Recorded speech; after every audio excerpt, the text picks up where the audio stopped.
Eh bien, bonjour à tous. Voici donc une nouvelle vidéo. La dernière fois, nous avions visité un bien, vu la visite d'un bien immobilier.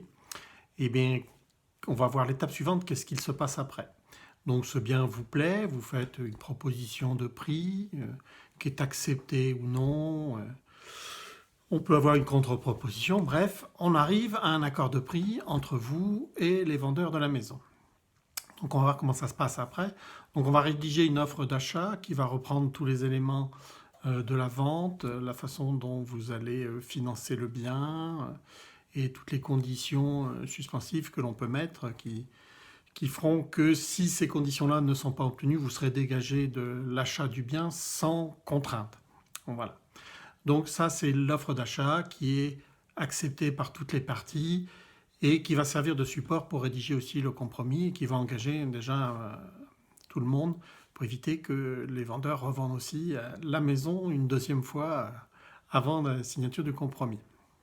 Ensuite, donc, on va aller signer un compromis chez le notaire. Moi, je suis partisan de chacun fait son métier et le notaire est l'homme de l'art pour cela. Donc, on va aller chez le notaire rédiger donc, le compromis.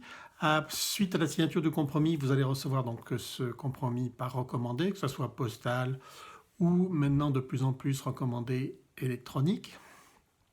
Vous avez 10 jours pour vous rétracter sans aucune justification. Voilà. Vous avez réfléchi, voilà, pour raison X ou Y, mais que vous n'avez pas à fournir, vous vous rétractez. Ensuite, après la signature de ce compromis, le notaire a tout un travail, vous avez un délai pour obtenir un financement. Voilà. Vous avez jusqu'à 50 jours pour obtenir ce financement.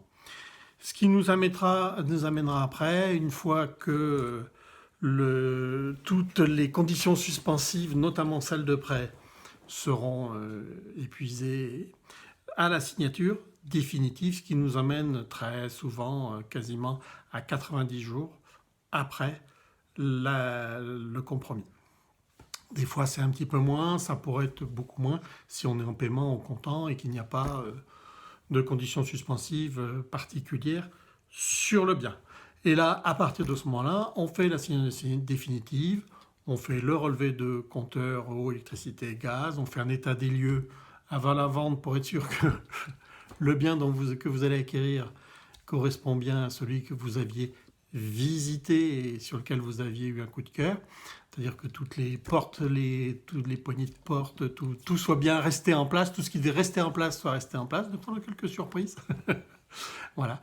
Et après, vous êtes propriétaire, vous rentrez dans le bien après l'avoir assuré. Voilà. Je vous remercie pour votre écoute et je vous dis à une prochaine fois pour une prochaine vidéo. À très bientôt. Merci. Au revoir.